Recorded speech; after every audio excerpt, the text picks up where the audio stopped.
put it down on me.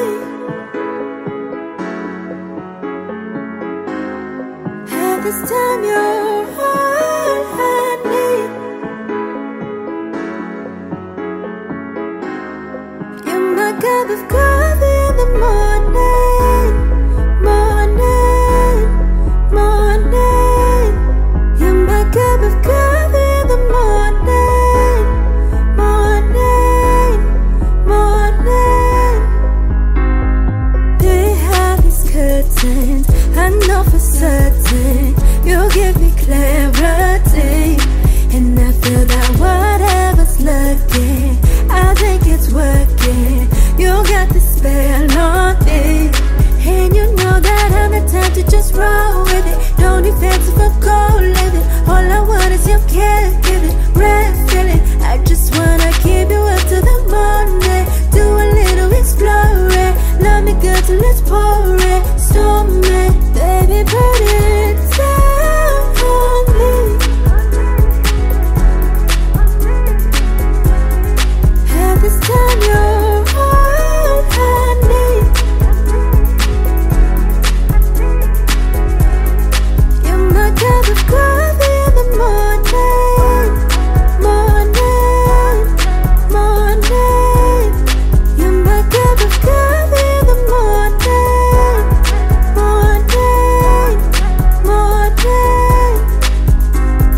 Give you all of my time, could be partners in crime. Just say I'm yours, you're mine. Ain't got nothing to hide. If you come to my side, I'll put you on it right. And if you need a sign, get to your lullaby. Anything comes, anything goes. Now I got you, never let go. Better hit nice every ankle.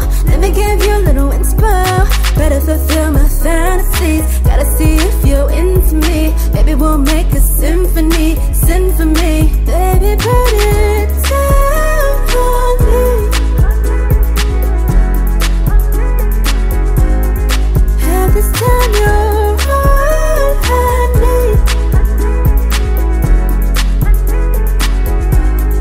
You're my cup of coffee in the morning, morning, morning.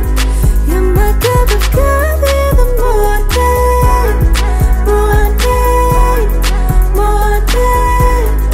You're my cup of coffee in the morning, morning, morning. You're my cup of coffee in the morning, morning. Habang ligo na sila. Naligo sila kasi mainit. Wala naman kaming aircon dito sa baba, sa kwarto lang. Later na nak, it's hot. Hi ate. Ayan guys, so hindi maliwanag. Ayan, naligo ako, pero ito pa rin sunod kong damit kasi pinatong ko lang naman kanina dun sa aking spaghetti dahil pinag-room namin si Oreo. Pagbalik namin, naglinis lang ako at saka naligo. Ayan, dahil sobrang init, grabe. Nagluluto ako ng ulam namin. Kasi si Daddy Dennis ay nagpapagawa ng sasakyan dahil nga nasiraan kami nung isang araw. Ayaw kumarga nung ano ba yan? Hindi ko alam kung anong sira nun. Lalo kasi ako alam sa kotse.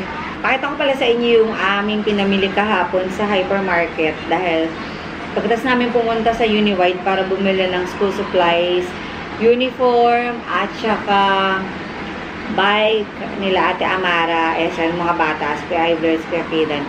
Ito yung pinamili namin sa hypermarket. Wait. Hindi ko may akyat yung box dahil sobrang bigat. Mag-ibot nga muna ako. Hindi naman ako mukhang haggardness. Grabe.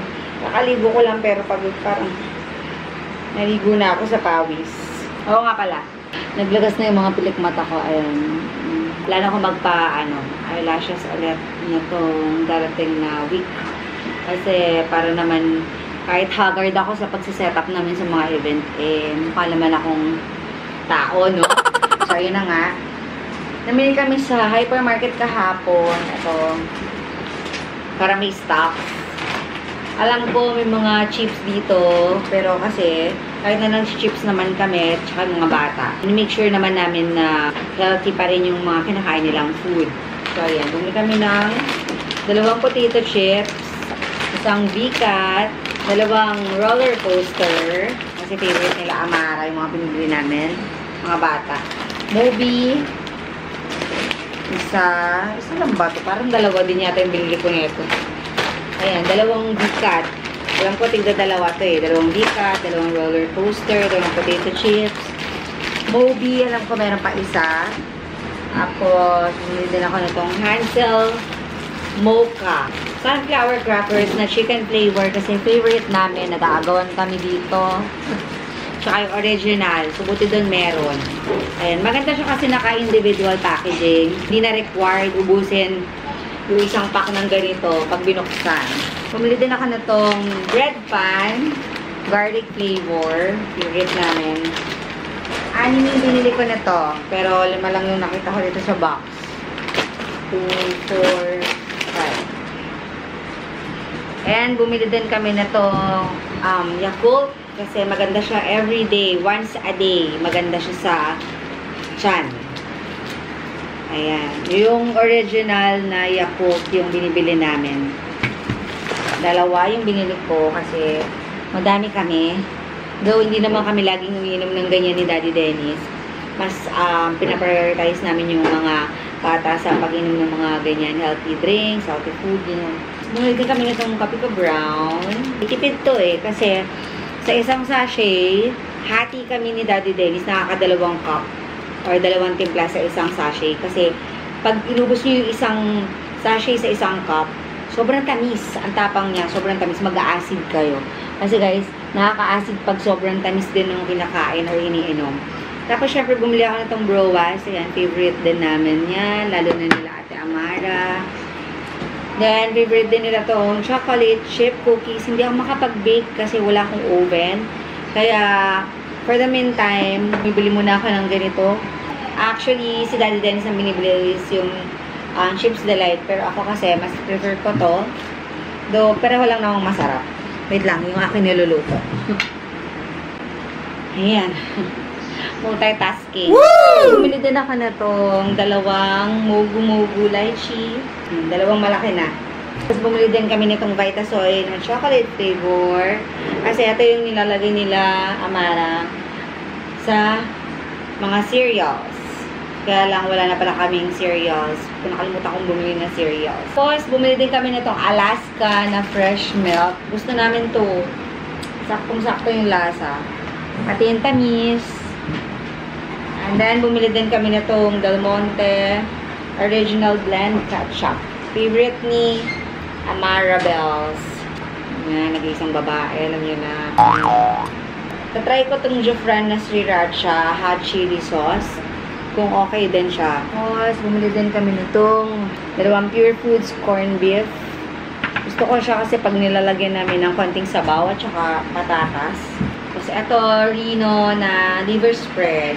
And, bumili din kami nitong luncheon meat na buy one, take one. 275 lang siya. Pero, bumili din kami ng isang Spam na original, 208 pesos. Then, Vienna sausage na Libby's, 2 yung binili ko. Tapos, ang favorite nila na corn tuna, San Marino. Yan, 4. Tapos, favorite namin ni Daddy Dennis na 555 Spanish style sardines. Ang sarap na to. Sakto yung anghang. Tapos, maganda sa kanya kasi may kasama siyang carrot. Kasi isa. Pero okay lang kahit isang peraso. At least may kasama. Hindi siya plain na sardines lang. Tapos, tama lang yung lasa niya. Ang sarap. Ito yung box niya. Kaya hindi ko siya madala. Ang bigat na to. Okay, second box. Okay, ito na yung sinasabi ko na 2 movie. Ayan. So, ito yung pangalawa. Tapos, ito rin yung sinasabi ko na pang-6 na bread pan. Tapos, bumili din ako na itong Cheez-It. O, diba? Batang 90s. Woo! Tapos, bumili din kami na itong Cheese Curls. Kasi favorite ni Amara and Ezra. And then, may binili pala ako. Ito pa, biscuit na pita. Yung plain lang, kasi gusto nila i-spread ng cheese whiz or cheese. Tapos bumili pala ako nito. Nakita ko lang, Munchies yung brand. Or Lexus. Akala ko Lexus sa ano lang. Sa kotse. Meron din palang biscuit. Woo! Try lang namin kung masarap. Chocolate cream siya. Ayan. Para siyang ano. Diba, meron kami na-try na isa pang ganito eh. Nakalimutan ko na kung anong tawag. Ayan. Tapos, bumili din pala ako nitong Loacker or Loacker. Loacker. Ewan ko kung anong pagkaka-pronounce dito. Ayan. Dalawang ganito kalaki na hazelnut flavor. Tama, hazelnut to, no? Ayan. Bumili din ako nitong 2, 4, 6.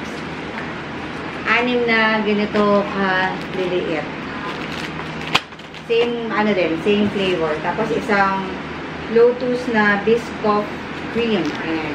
Meron ding vanilla nito, pero mas gusto namin yung original. Ayan, Biscoff cream. Sarap.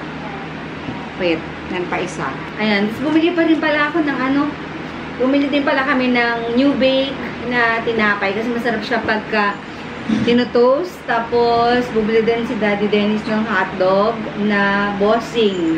Yung regular. Ayan, tapos bumili ako ng 2 pack ng Charmy menstrual pants. Ito, maganda to kasi sure na hindi kayo matatagusan dito, promise. At saka, very comfortable siyang suotin. Parang, wala, parang naka-underwear ka lang, ganun. Pero syempre, underwear na merong, ano, pads na hindi naman makapal. And very absorbable.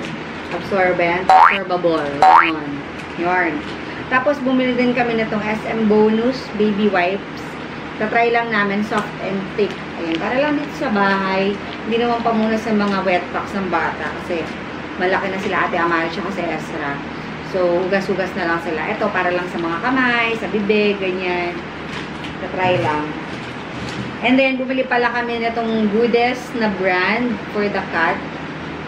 Ayan, 2 yung binili ko pero nabuksan ko ng isa. Chicken chomp yung flavor. Parang mga nasa 30 pesos yata to or 24 pesos. Yan. And, bumili din kami nitong Sulfur Dr. S. Wong Sulfur Soap. Sobrang effective nito. Sa mga rashes, sa mga insect bites. Pwede rin siya dito sa pang dandruff. Pero hindi ko pa na-try sa hair. Sa katawan lang. And hindi siya matapang, hindi siya makdi sa balat pagka in-apply mo. So, tama lang. Parang ordinary na sabon. Kaya lang, mas makapal siya. Hindi rin siya mabilis matunaw. And meron siyang anti-parasitic and antifungal soap siya. Effective to kasi dati pa namin ginagamit to ng aking mudra. Pati ng kapatid ko. Kasi medyo prone kami sa mga insect bites, allergies or rashes. Tapos skin asthma, ganun. Do ako, wala akong skin asthma. Yan. Tapos si Ivler, meron din. Trinay din niya to. Skeda naman, prone naman sa mga insect bites, parang ako. Kaya bumili din kami ng ganito. Si Ezra ganun din. Prone din sa insect bites. Kaya ewan ko bakit gustong-gusto kami ng kagatin ng mga insekto. Lalo na yung mga Makati, mga gat. Alam niyo yun? Pag kinagat kayo, parang kagat ng lamok. Bumili din kami na itong Safeguard na Lemon Fresh with vitamin C pala to. 2. Ganito lang kalalaki yung binibili namin. Kasi mas tipid at sakto siya sa kamay. So, hindi siya yung sobrang laki na ang hirap. Yung parang nabibitawan o dumudulas na sa kamay mo pag ginagamit mo. So, yun. Syempre, hindi mawawala ang aking Kojisan na very effective na soap. Ayan, skin whitening or lightening. Nakalagay dito, skin lightening soap. Though, skin lightening talaga siya. Kasi kung skin whitening, dati na sobrang puti ko na siguro, no? Ayan, sobrang effective nito. Ayun, meron ako mga reviews nito dito sa aking YouTube channel. Meron din ako sa TikTok account. Ayan, kung gusto nyong malaman ang effect nito sa akin, kung kailan siya effect, kung anong side effect niya, kung meron ba, ganyan, ayan. Yun, happy nyo dito sa mga videos dito sa YouTube. Ayan. Yun, hindi na ako gumagawa masyado ng as in, naka-focus lang sa mga reviews, ng product reviews, kasi parang mas gusto ko na hinahalo ko na lang siya sa mga ganitong klaseng family vlog. Ayun. Kasi, syempre, diba? Wala lang. Naisip ko lang, para paiba-iba lang. Kasi, ayoko ng isa lang yun, niche. Dahil, parang nakakasawa para sa mga tao na nanonood. So, yun. Gusto ko iba-iba. So, anyways, ayun. Yan ang aming pinamili. At saka, ano pa? Ay, meron pa pala akong natirang Charmy doon. Bumili lang din ako ng 2 extra. Ngayon ko lang nakita. Ano pang pinamili namin? Bukod dyan, wala na po. Ayan. So, ito lang yung aming mga pinamili sa hypermarket. Plus, yung buy one take one pala na floor fan na Hanabishi. Sobrang sulit niya. Sobrang lakas ng hangin. Kahit number 1 lang siya. Pero kami, syempre, sobrang init dito sa bahay. And sobrang init ng panahon ngayon dito sa Pinas. Alam mo talaga, puntang galing abroad no? Galing US or kung saan man. Ayun, sobrang init. Kaya napabili rin ako. Greenab ko na din kasi buy one take one naman. 2,900 lang naman. 2,999. So, more or less, 3,000 na din. Lumalabas na 1,500 yung so, very sulit kasi malaki na siya and ang lakas ng kanyang buga ng hangin. Ganon. So, ayun, lalafang na muna ako kasi kumakain na sila Amara at si Ezra. And ayusin na lang namin ito mamaya. Or sila Ate Amara ang mag-organize kasi gusto nilang sila yung nag-organize ni Ezra. So, yun. Pinapaubaya ko na sa kanilang pag-organize minsan. Ayun lang, lalafang na ako. Dami kong sinasabi. Pero ito, lalagay ko na sa ref kasi hindi naman nila kaya ilagay sa fridge. Hi!